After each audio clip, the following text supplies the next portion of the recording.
one thing I just could not live with myself by doing was mansplaining this program in any way, shape or form. And when I sat down with people I was putting on the mentoring panel, I said, just so you know, this is 100% cohort driven. I think ageism is one of those things that you can either look at in the current tense or the future tense. So in the current tense, is enough being done? No.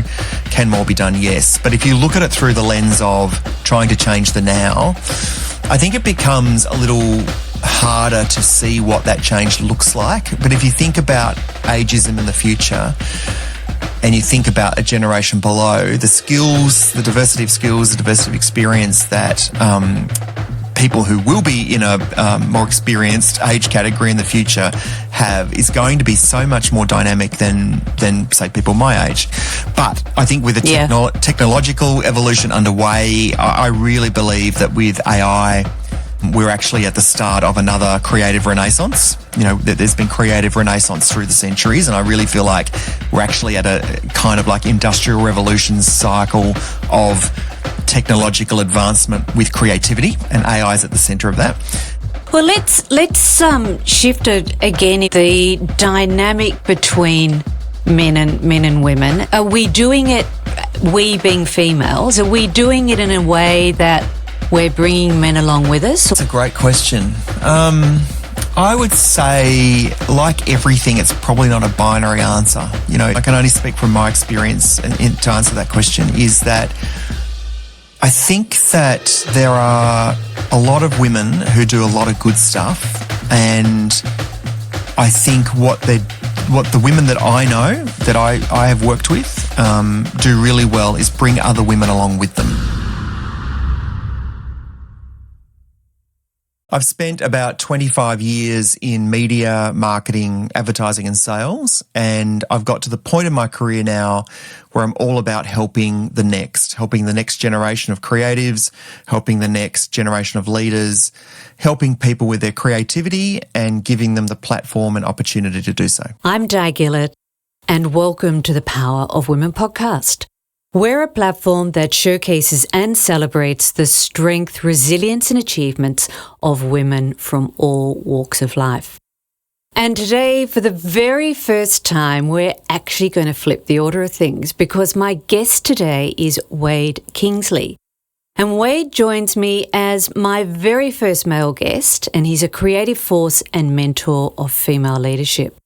He's the host of the Creative Coach podcast and has recently launched a mentoring program called Creative Women, designed to support the next generation of female talent in media and marketing, and we'll get into that later today. And seeking a male perspective to create some balance and some nuance in our conversations, we're going to explore creativity, ageism, and this bit I think is really important, the shifting dynamic between men and women in the workplace, and in particular, how we build something better together. Wade Kingsley, welcome to the Power of Women podcast.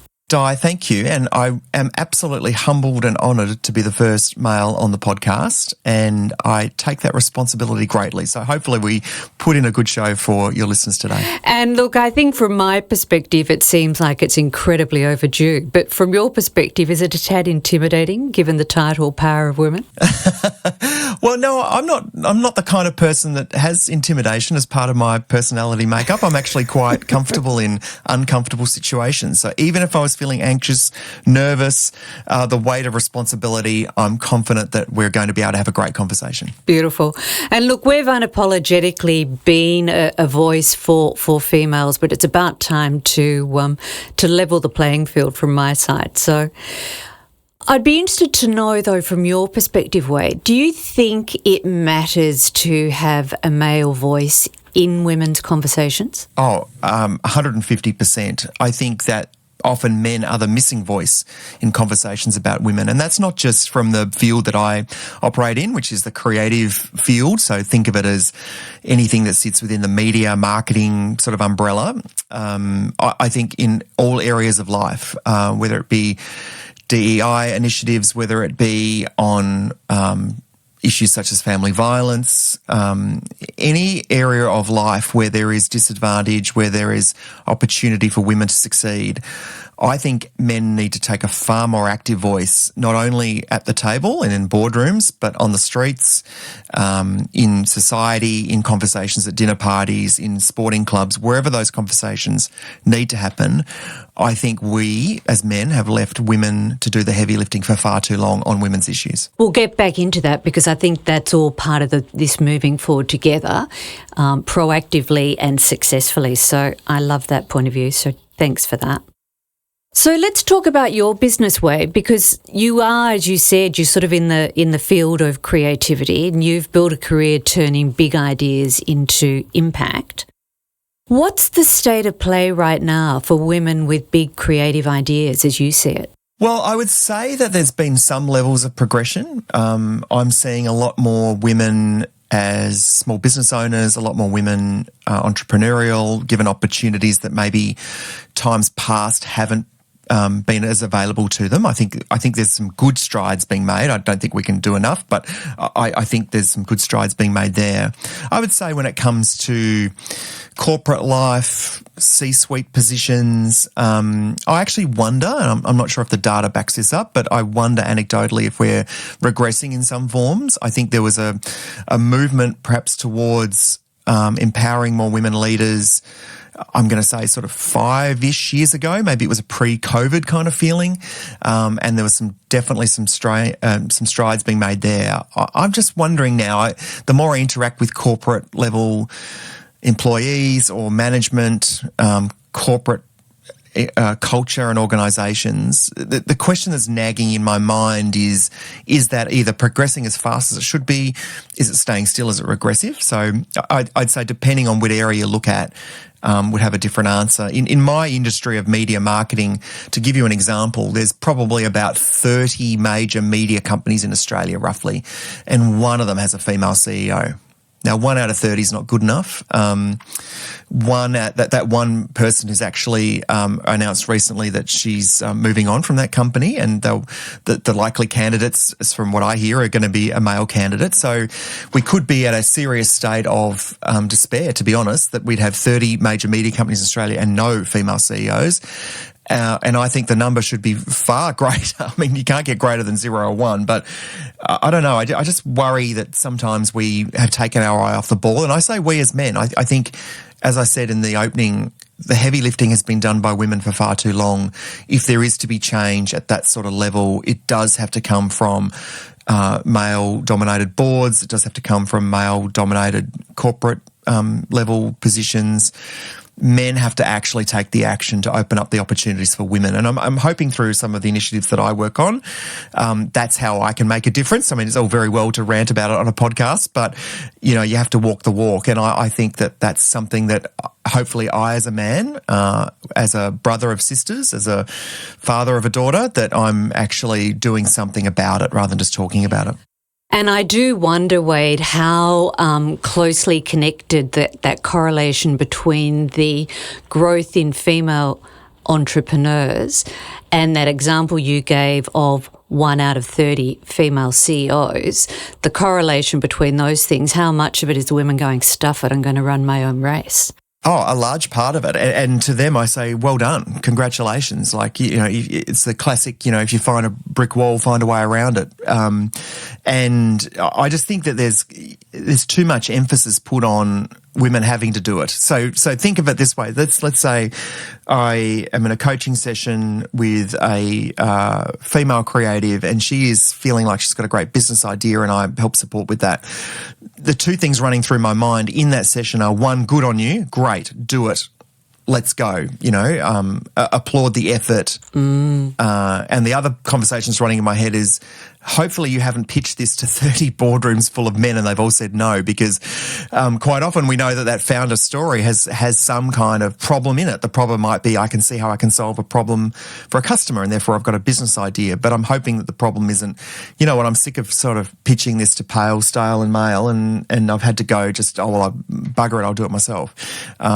So, you know, it's not an easy issue. And I think that's, I mean, the advantage of podcasts and platforms like yours is the conversation continues. avenues. And I feel like through the power of women, the audience really should be both. You know, I know you would have a strong female audience for sure, but I'm hoping that men listen to the podcast, and I'm hoping they're learning, and I'm hoping they're listening. And every piece of work that I've ever done in anything to do with diversity, equity, and inclusion, from a community or charitable non-profit perspective, through my own business, the common thread through all of it is listening. And the amount of times that men just simply do not listen to women or pretend they're listening, if we could fix that problem alone, getting men to listen more, I think we'd make progress a lot faster. And, you know, it's interesting that the stats are telling me about 30% of the audience for Power of Women is actually male. But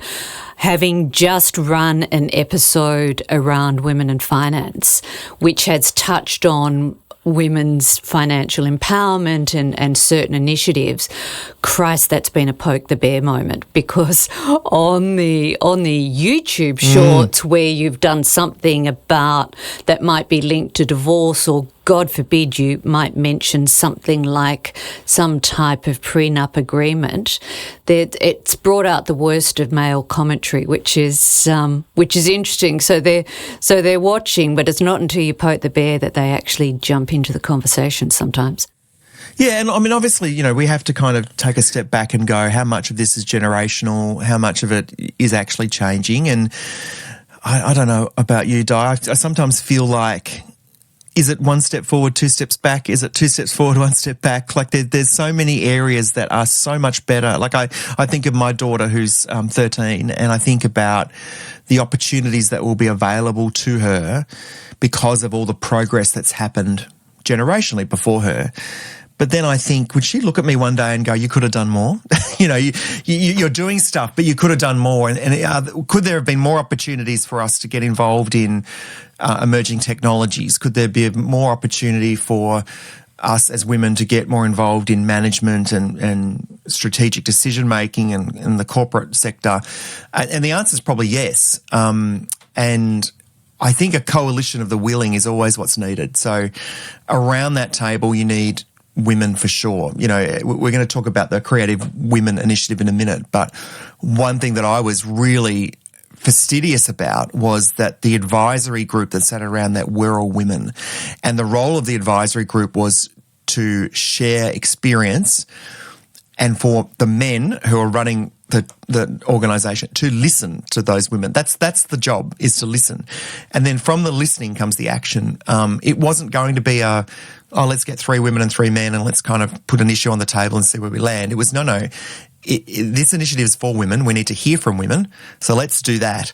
And then in terms of operationalising it, then that's where men can play a role and get involved. That sounds like a political review where we'll do the review, but we won't listen, and operationally we'll do nothing. So don't not being cynical, but it's kind of we've seen a few of those, and I think if we look at, I mean, I've touched on politics. I wasn't going to, but you know, it's been an interesting conversation of late about what the Liberal Party's doing in terms of having lost their female audience, and whether this whole point of quotas to change the balance is a good thing. But you run the risk of everybody pointing the finger and saying, well, you're only at the table because you're female, not because you deserve to be there. So I think it does. Quotas, sometimes you have to force rank things, but it's not a great stepping stone or a great platform by which to change the game. Yeah, and look, far be it from me to be an advisor to the Liberal Party, because my politics are way to the left of there. But I would say that when you have someone like Susan Lee in a leadership position, she has an opportunity to help shape and change the attitudes first. I mean, I think if she can do that, then you'd hope that questions of quota become academic. It's actually about, do women, first of all, you know, let's think of the Liberal Party as a brand, just for a brief second, just for a bit of fun. They have lost their core constituency because they're not giving their core constituency what they want. In the election campaign, you had a female senator, Senator Hume, stand up and talk about removing work from home. Now, you think of that as a policy position, and they're looking at through the filter of productivity, probably, I'm guessing. But the message it sent was much worse. It's like, the flexibility that you've come to enjoy and make your life better. Well, we're not really for flexibility. Now, whether that was the accurate representation of the policy or not, and they'd argue it wasn't, it was, weaponised by the other side. But the reality is, if that's a thought bubble in a room in the Liberal Party, someone should have put their hand up and said, wait a minute, do you think this is going to make us sound like we're like this? And so I think that, when we look at issues that, in a general sense, away from politics, that can help make women's lives better, if quotas can open the door, then that's great. If the attitudes and behaviours need to change before you get to that point to make sure that quotas aren't seen as tokenistic, then that's the place to start. It's not just about putting a lever in to try and engineer to get more women around the table. It's putting a behavioural change program into the decision-making process so people understand why it's important. So getting away from politics, because I can't get away from it fast enough. So if you look to, to creative spaces that you work in, and I know, if we look back to the 80s, there was hardly a female creative director amongst the agencies. I mean, are creative women still running twice as fast just to get noticed, in your opinion? Oh, absolutely. And that's not me answering that. That's me listening to women and hearing what they've got to say. And this notion of running twice as fast, it's twice as fast with hurdles and with an alligator in the water that you have to jump over and a sand pit that you get bogged down in. And it's not so much, I think, that the effort required from women is more. It's that the things that are put in their way still exist. And, in the creative industries, there's that unconscious bias is still pretty strong from what I hear from women in creative industries. Interestingly, I had a session with a couple of women when I was planning the Creative Women program, and we were talking about some of the content that was going to be in it. And again, my role is to listen. What sort of content would appeal to them? What do they find valuable? Not what do I as a male creative think they would want. It's what do they believe would help them.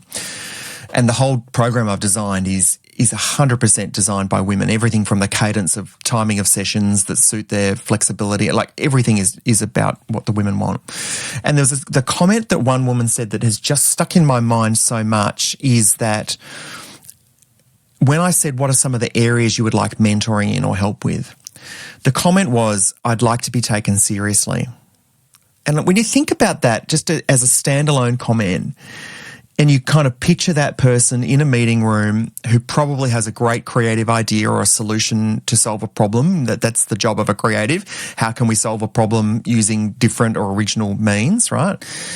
And to say that, how can I be taken seriously? Immediately in my head, my flashback was or reference point was Mad Men. So the TV show that was based on advertising agencies in the sort of 1950s, 60s, where you've got a bunch of men sitting around smoking Mr. cigarettes, Ham. coming up with the ideas. Yeah, and the women were sitting literally back from the table in the corner taking notes. And a key storyline of that show is there is a woman in the mix who is a great creative, has great ideas, great copywriter, but is not taken seriously. And she's set back from the rest of the men in the room. And here we are in 2025. So let's say a good 70 odd years on from when that show was set. I know it's fictional, but it's clearly based on a truth. And we still have situations and where we're still talking about it. We're still talking about it. And we still have a woman who says, oh, great, I've got a mentoring program. I'd love to take advantage of that. One thing I'd really like help with is being taken seriously. You kind of start going, how far really have we come? I mean, you can't go far enough in redressing the balance, and you can't do enough. And for men, you have to start taking action to correct. It's no good to sit there and say, oh, well, we support women. Okay, how? Oh, well, we provide opportunities. Yeah, but the opportunities you provide are through a male lens. They're from a lens of what opportunity you would like, or they're from a lens of the quote unquote equality. Oh, we offer the same opportunities to women as men. Well, that's not really equality. What you're doing is you're ticking a box in your head that goes, no, we've got opportunities for men and women. But female equality and equality to females requires a lot more nuance. It requires a lot more consideration of other factors around parenting, returning to work, career progression, being taken seriously. Like there's a laundry list of stuff. And that's the stuff to focus on. That's the tangible difference that men can make in the lives of women, is to action that kind of stuff. So tell us, Wade, what is this program you've created, Creative Women? Well, I'll tell you how it started, Di, because it came from a moment of frustration. And you ask any quote unquote creative person and they'll tell you that ideas come from frustration. Well, I'll tell you what I was frustrated with. Frustration or rage. Well, yeah, and completely understandable, I would say. So in the creative and advertising industry, one thing the industry is really good at is awarding itself awards, right? So creating awards programs, entering awards and winning awards, right? It's a very congratulatory pat on the back industry. And for all the good reasons that's good, then that happens. So the other thing that happens aside from awards are lists. And these lists often name things like the top creative directors, the top campaigns, top agencies. And in late 2024, there was a publication, and I'll say who they are because they've owned up to their error. Campaign Brief is the name of the publication.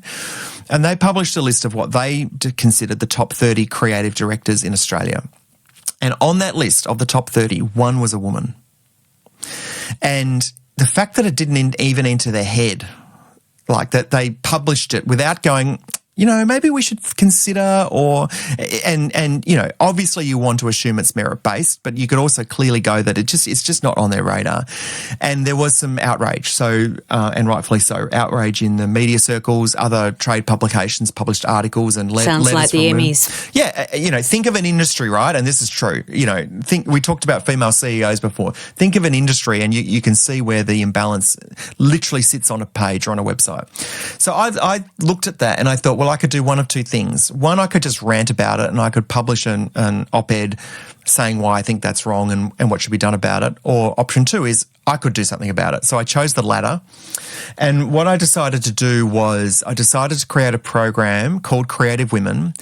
And the idea was that for women in the creative industries, opening up more leadership opportunities for them. So what that would look like wasn't going to be for me to decide. I was going to provide the framework, the scaffolding for the program, which was the labour, so my own time, the financial support. So I've gone to corporate sponsors to fund the program. It's a not-for-profit program. I don't get paid through it, but there are activities that I pay other people to do, which I'll tell you about in a sec. So I needed some financial support.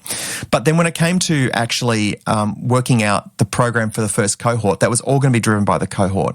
So what I did once I secured financial backing, and I have to say, credit where it's due to every media organisation I contacted, and I said, this is what I want to do. Everyone said yes straight away. There was no haggling. There was no like, oh, tell us how it meets these objectives. It was like, that's a great initiative. So we want to be part of it. So hats off to those companies. And so what I did was I decided just for a first cohort, I would try and get the numbers to a manageable sense because I want this to succeed over the next decade and more. So I decided I'd pick 12. And the 12 women that are in the program were nominated by the companies that supported it. So if a company supported it, they got a chance to put a female emerging leader in their company into the program. So then what I did was I sat down with all of them one-on-one. And I said to them, the structure of this program is pretty simple. What is happening is the company is paid for you to have effectively mentoring and leadership development. But I'm in your hands to what that looks like for you. So before I go and approach mentors to be on a mentoring panel, I want to know what you would love to be mentored in. Tell me about some of the challenges you face. And that's where conversations like, the Be Taken Serious came up. Because if you were to ask a man just to draw up a program for women mentoring, they're going to come up with a pretty obvious list of, balancing home and work life and all this kind of stuff, which is not irrelevant. But if it's coming from a woman saying I'd like that, that means something. So the women came up with a list of subjects. Yeah, and it came up with a list of subjects, and all of them had some commonality, but there was some diversity even in their individual answers. And what I promised back to them was, I will now go and seek mentors that address those issues. And some of those things that were on the list were, actually, I'll give you a better starting point. And on the list were really interesting subjects. So there was the things that you would expect, but also the things that were individual to those women.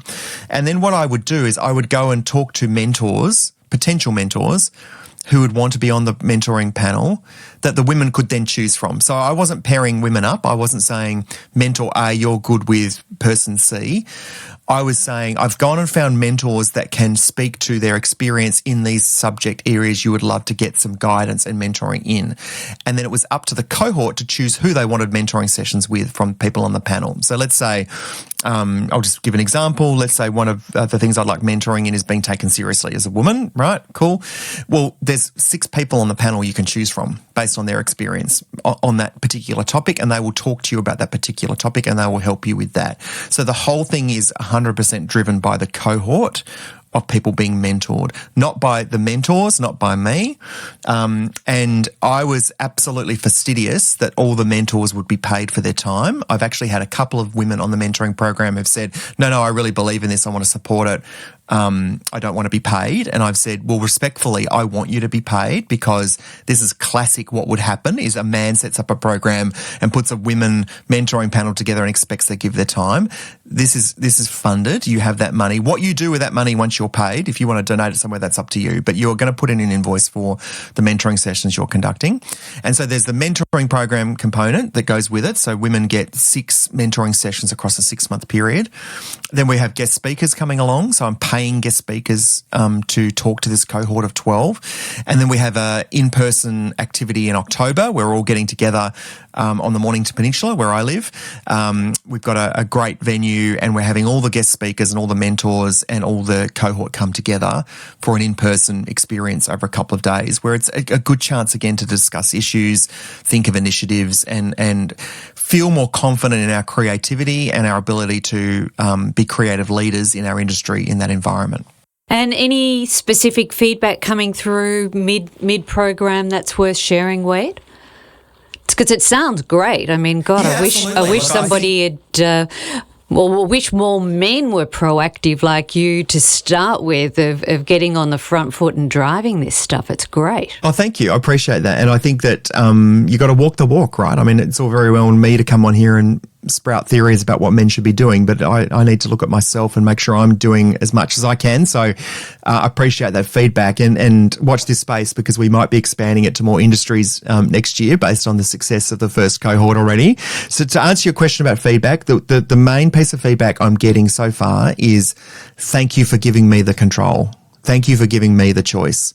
Because I think we've all probably, if you've been in corporate life long enough, you've been involved in some kind of mentoring program, and everyone's got their good things and everyone's got their things they didn't like about it. And the one thing I just could not live with myself by doing was mansplaining this program in any way, shape or form.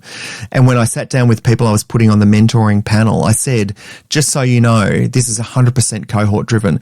So we'll put you on the mentoring panel because you speak to an area of experience and expertise that I know that you're going to offer value to, but I'm not going to put you with anyone, and I'm not going to force anyone to pick you. It's the cohort's job to choose, and they'll choose who, and they'll choose when, and they'll choose where, and they'll choose how. And if it works for them to have a mentoring session on a Saturday morning at 10 o'clock, that's part of being part of it. If it works for them to do 6 sessions in one day versus 1 a month for 6 months, that's part of it. It's entirely cohort driven, and not by majority of votes across 12 people. It's individuals. They get to choose. And so the feedback about thank you for giving me the control, I think, is the most empowering thing that I can do. I can provide the framework, the program cadence, the opportunity, the financial support to make it happen, to make sure people get paid for their time. But it's about what the cohort want to do and how they feel like they could get the most out of it. So I'm very pleased to hear that feedback sort of halfway through. And for your edification too, and just a bit of feedback, it was from reading the presses about the program that you developed that actually catapulted your name to the top of the list as the first guy we wanted on Power of Women. So just joining the dots on that. I appreciate that. Yeah. Thank you. That means a lot. Yeah. Yeah, Brilliant. thank you. So coming up, let's get into some of the thornier territory around ageism and the value of experience, and really importantly, what it takes for men and women to work together successfully. If you're loving the Power of Women podcast, be sure to jump on to our YouTube channel and hit that subscribe button to ensure you never miss an episode. Wow, well, there's so much to talk about, isn't there, with that? I think, look, ageism is one of those things that I don't know if you kind of appreciate more with your own aging. I'm about to hit 50 and, you know, all sorts of themes come into my mind. Yeah, well, I know. Congratulations, Wade. I'm a decade in front of you. Oh, are you? Oh, my goodness. I thought we were the same age looking at us here. Yeah, no. Mine's got a 6 in front of it. Oh, good on you. Well done. Thank you. I'm hoping I'm still as energetic and vibrant as you are when I have a 6 in front of mine. But yeah, I think, you know, hitting a certain milestone in age always gives you a chance to reflect. As I watch my kids grow up, 2 teenagers now, about to enter secondary school, you know, you kind of think about their lives moving forward. And I think ageism is one of those things that you can either look at in the current tense or the future tense. So in the current tense, a bit like any other issue we've spoken about on this episode already, is enough being done? No. Can more be done? Yes. But if you look at it through the lens of trying to change the now, I think it becomes a little harder to see what that change looks like. But if you think about ageism in the future and you think about a generation below, the skills, the diversity of skills, the diversity of experience that people who will be in a more experienced age category in the future have is going to be so much more dynamic than say people my age. And what I mean by that is what we should be preparing is the path to keep people in the workforce longer. I'm clearly going to work longer in the workforce than my dad or grandfather or great-grandfather did, just by pure nature of modern medicine and society.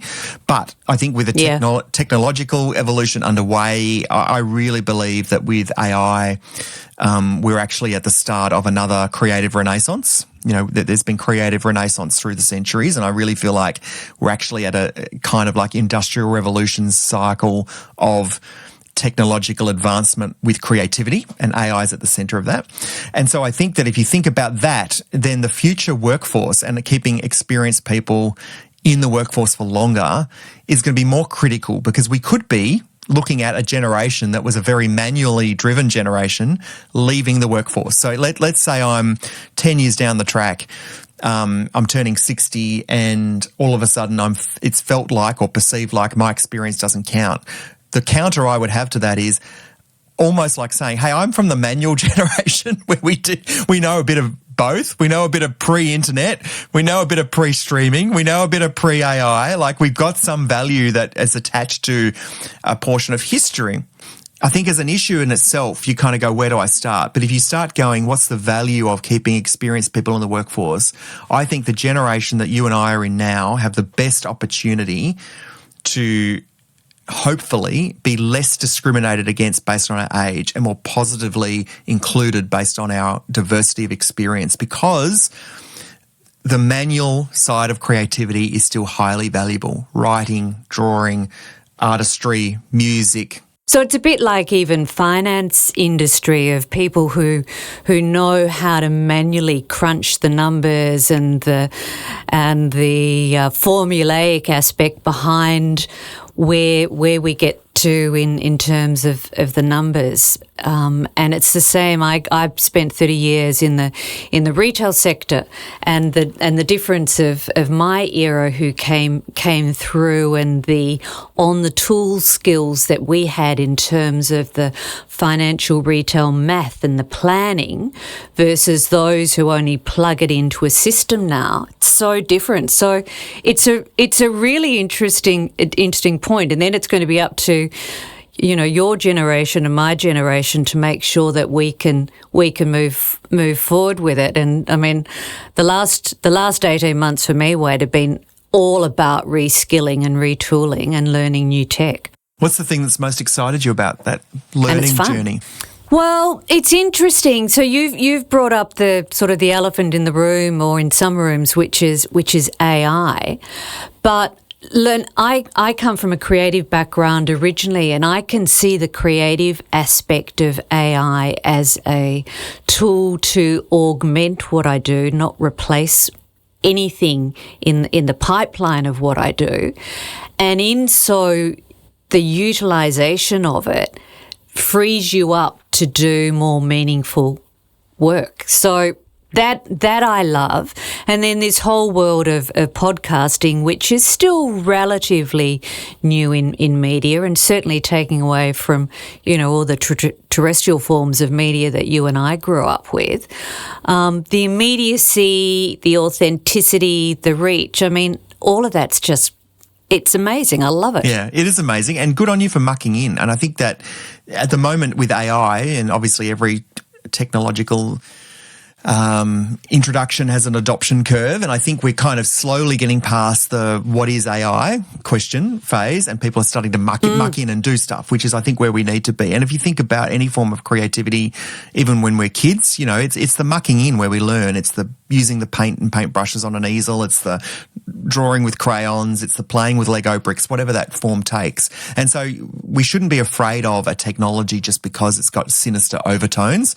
AI, and I'm so glad to hear you use the word augmented, because that's the path I've chosen philosophically. It's a companion tool. And if we feel like there is something we would love a companion to help us with, we should run towards that. And I'll give you a practical example from some of the workshops I run. So away from the Creative Women program, my main job now is the Creative Coach is the name of my business. And what I do is I coach people, run workshops. And obviously the question of AI comes up a lot. So I've developed part of my workshop program now, which includes a section which I'm calling Augmented Intelligence. And the example I often give is, have you ever heard that phrase, start with a blank page? Yep. Yeah, that's the worst thing anyone can do, right? Because it's kind of what the meaning behind that phrase is don't be boxed in, think differently, right? But people take that way too literally. They literally stare at a blank piece of paper or stare at a blank screen and hope that creativity just comes like a lightning bolt and strikes them. But the reality is, I think of it as a fresh approach rather than nothing. Yeah, and you've got the true meaning of the phrase, which is think differently, think of a fresh approach. But unfortunately, people do just take these things like quite literally. So one of the things I do in workshops now is we actually deliberately start people with a blank page. So because I want to prove the point that a blank page can't be edited. You need to have something there to start with. So you can start playing with it and working out whether it's words, whether it's images or drawing or whatever. And then what we do is we use ChatGPT primarily to help people get a start. So, so instead of staring there going, I really wish I could think of an idea on how to start this story, go to your companion AI tool. In this case, I use ChatGPT a lot. And I say, I would like to write a story about X, and I'd like it to kind of feel a bit like this. And I'd like to train you in my sort of tone of voice and style, and this is what I'd feel like, et cetera, et cetera. Prompt away. And then what Chat will do really well is give you a starting point, and it will give you a pretty good starting point, but it won't be you. It's not authentically human you. Yeah. It's a replica and an attempt to help you. So see it as a help. See it as something that is going to help you get started. Because once I know through a lot of the work that I do is evidence-based creative. So I look through all the research around creativity. I look through all the academic journals around creative problem-solving practice, because to be honest, they're pretty boring and no one will read them. I read them so I can translate them into practical workshop skills. And the number one problem with creativity is people don't believe they're confident to be creative. And so if you can alleviate the confidence barrier, if you can say, instead of sitting there going, I can't write a song, but you can use ChatGPT to say, I would like to write a song and I'd like it to be about my first love, and I'd like to be about the trip we went on to France and how I lost contact with them. That's the prompt. Put that prompt, what it comes back with, into your lyrics and start with that, because you can go, oh, I really like how they've said that phrase. Oh, that's not me at all. I wouldn't say that. So the editing component of an existing piece of input gives you the chance to then go, right, what do I think about this? Do I like it? Do I not? And it gives you the start and gives you the momentum, which helps alleviate that confidence barrier. And I'm all in on augmented intelligence, the blend of artificial and human creativity. And I think that that's the next conversation to be had around AI. At the moment, it's all about productivity and will white-collar jobs be wiped out and all this kind of stuff. And that's the doomsayers. But if you lean into it and you play and you muck around and see how it works for you, no matter what the you is, you in accounting, you in creativity, you in wherever, lean in and see how it can help you and augment and be that companion support. I actually think there's great potential. Yeah, I might have leaned in too far, Wade, because I've actually asked my ChatGPT to tell me what it would like me to call it, because I don't like not having a point of introduction each day when I turn it on. So mine's called Nova. It came back with 3 options, and my ChatGPT is Nova. And so I start off each day with what we're going to do together. Oh, beautiful. I love that. And Nova, of course, the origin of that is the start of, what's the star nova reference? It's about the explosion of a star in the universe or something? Yeah, correct. The first explosion. So yeah. So I sign in at the beginning of the week and sign out with Nova. So but the tone of voice is a shared tool. And to your point, it's only an aid. It doesn't replace, because if you're giving up your own creativity, you've gone too far. Yeah, exactly. So back on ageism, if I could, Wade, do you think if we come back to creative industries, and in particular if we come back to the visual, where we've got on screen and on air talent, do you think there's a difference in how ageism plays out still for men and women? Yes, I would say there is. I think advertising and creativity can sometimes be rightfully accused of being a superficial industry. I think there's a lot of substance that goes on, for sure, and this is not me potting the entire industry, but I would say that on the question of ageism, I feel like men get far more leniency and latitude in terms of appearance, in terms of personality, in terms of talent. They're able to hang on for longer. I think women still get judged largely on appearance, get largely judged on commitment. She's got teenage kids, she couldn't possibly give us a commitment, that sort of rubbish.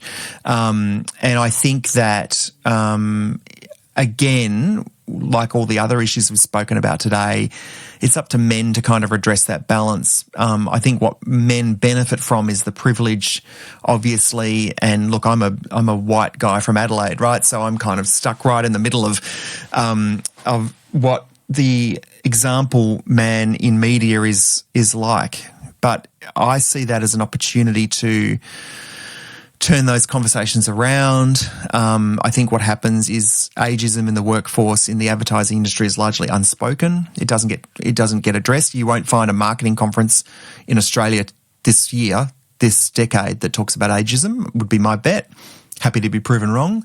And if it's done, it's talked about from the lens of experience and how do we keep people in the workforce longer, which is, of course, right. But no one, I don't think, in the advertising industry is standing up and going, we have an ageism problem and it's gender-based. Because I think it is, and I think if you ask women and you listen to women, I think they would tell you there is definitely a problem. Yeah, there you go. Well, let's shift it again, if we could, the dynamic between men and women, and I think it's important to talk about it as women are becoming more empowered and more vocal. From your experience, are we doing it? We being females, are we doing it in a way that we're bringing men along with us, or are we at risk of alienating them because we've got to jump on a bandwagon and shout loudly to get heard? That's a great question. I would say, like everything, it's probably not a binary answer. It's not a this or a that. It feels to me like, and I can only speak from my experience to answer that question, is that I think that there are a lot of women who do a lot of good stuff, and I think what the women that I know, that I have worked with, do really well is bring other women along with them. So I don't feel like the pursuit of equality in the industry I've worked in is self-serving. I can't think of a woman I've worked with who is doing it for herself and no one else. I think she's doing it for other women. Where the empowerment piece comes in, I think where women feel like they're making a difference and can actually see that difference is when they have male support at a peer level, at a seniority level. And I think the women that I've noticed that do it really well are the collaborators. They're the ones that bring groups of people together for the greater good. I could think of a handful of times in my sort of 20-plus year career where I felt like it might have backfired for a woman, and that would only be because it was more self-serving. That regardless if that person was a man or a woman, the act of trying to create an opportunity has been about self, not about all. And therefore they've alienated potential collaborators or people to go along with whatever the initiative is around them because it's been a personal agenda rather than a broader collaborative agenda. But honestly, I can think of a handful of those examples. I can think of many more examples where strong women have set the tone, set the example, created the opportunities for the women that come after them, the women that they work with now, and have been supported by men and engage men to be supportive on initiatives that they feel like will make a difference as opposed to being sort of self-serving. I hope that answers the question. I'm trying to think of how I would answer it in the context of my experience. I think there's no issue of whether you make space for women in the workplace. I think, and you'll be setting a great example for your daughter. But I don't think all of your colleagues and peers are necessarily on the same page. So there's that as well. I'd agree with that. I appreciate that feedback, but I also agree with the fact that not all on the same page. And I think the worst people. It's probably a bit harsh. The people that have the most to learn, let's reframe it that way. I'm reminded of that scene in When Harry Met Sally, which is top 3 favourite movies of all time for me. And it's not the scene you're thinking of, just to put that out there. I'm reminded of that scene where Billy Crystal is saying to Meg Ryan, so Harry's saying to Sally, is that the people who think they're not high maintenance are actually the higher maintenance people. The people who are more realistic with it, so they're more attuned to what they are. And in this example, the people to watch out for, the people who have the most to learn, are men who think they're evolved and actually aren't. I would much rather help those men be better men by listening and by showing what empowerment for women really looks like than helping the rejectors, like the people who go, I don't believe in equality, I don't think it should be like this, or whatever sort of, outdated bullshit they sprout. I feel like I don't have time for you people. You people are annoying me and you're not going to evolve. After creative women, you can do evolved men or evolving men. I can do that. See, the creativity is flowing even in our conversation, Di. I really like that. But because that notion of people who actually think they're making a difference but they're not, I feel like there's a learning opportunity to go, actually, let me show you the ways to do it.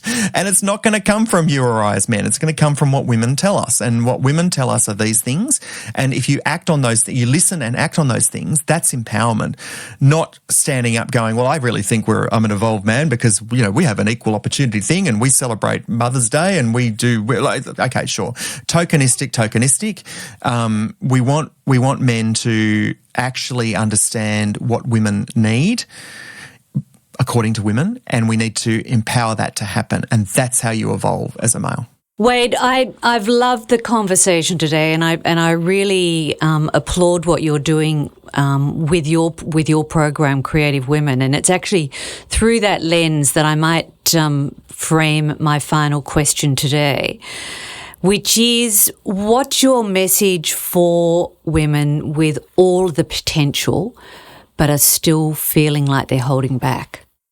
Well, I'm glad you've given me that as the last question, because I think it is really, hopefully, an empowering message, is that, first of all, you have to find a support network that believes in you. And sometimes they need to believe in you more than you believe in you.